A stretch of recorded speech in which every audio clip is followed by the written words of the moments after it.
Hello guys, so today I'm going to teach you how you can see Spotify Wrapped on your phone. So you need to make sure that you already have an account in Spotify. As you can see, I already have an account in Spotify.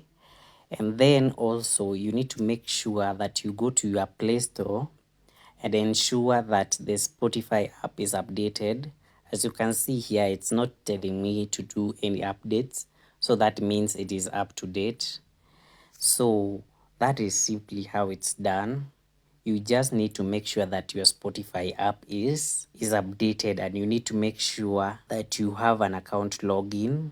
Now you cannot see my Wrapped playlist as I don't use Spotify much often. So this basically happens on December. It will do a coverage of your most played songs. So that is it. You just need to simply go to your Play Store and check whether it's updated, and you need to make sure that you have an account. And if it's not working, you need to uninstall the app and install it again. And if that still is not working, you need to power off your device and then power it on, or just restart the device. So if you found this content useful, consider subscribing.